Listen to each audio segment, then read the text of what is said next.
Digital டேட்டாவை கொடு. Digital data நம்ம கம்ப்யூட்டர்ல போட்டு ஏஐ டெக்னாலஜிலாம் வந்திருக்க இடையில டூப்ளிகேஷன் கண்டுபிடிச்சின்னு சொல்லி ஓசிஆர் பண்ண அந்த எழுத்துக்களை டிடெக்ட் பண்ண முடியும்.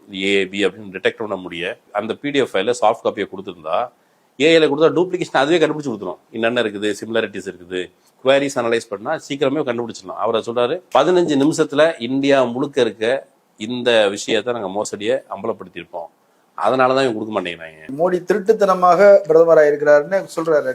ஆமா, அவர் இதெல்லாம் சொல்லிட்டு தான் சொல்றாரு, எங்களுக்கு ஓசிஆர் டேட்டா கொடுக்கல, வீடியோ கொடுறானா 45 நாள்ல நாங்க அழிச்சிடணும், 45 நாள்ல எதுக்கு அழிக்கணும்னு தேர்தல் கமிஷன் சொன்ன விளக்கம் என்ன தெரியுமா? பாருங்க, ஒருத்தவங்க ஓட்டு போட போறாங்க, அவங்களோட வீடியோ கொடுத்தா அவங்களுடைய பிரைவசி பாதிக்கப்பட்டுரும், அதனால கொடுக்க கூடாது. நான் என்ன உள்ள போய் ஓட்டு போடுற வீடியோ கொடுக்காத, வெளியில கிரௌட் இருக்குல்ல, நீ என்ன சொல்ற, சாயந்தரம் 4:30 மணிக்கு மேல அப்படி சாரசாரையா வந்து லட்சக்கணக்கில் ஓட்டு அதிகரிச்சு சொன்னா வெளியில இருக்க கிரௌடுக்கு கூட்டத்தை காமி, அதை கேட்கறேன், அதையும் கொடுக்க மாட்டேங்கிறேன். சிசிடிவி ஃபுட்டேஜ் கொடுக்க மாட்டேங்கிறேன். டேட்டா கொடுத்தா அவன் சவால் விடுறான், உங்ககிட்ட இருக்க டெக்னாலஜி வச்சு இவ்வளவு பேப்பரை எத்தனை ஆள் வச்சு இந்தியா முழுக்க ஒரு தொகுதிக்கு 7 அடிக்கு பேப்பர் இருக்கு, 7 அடிக்கு 2-3 இருக்கு, ஒரு தொகுதி முடிஞ்சு.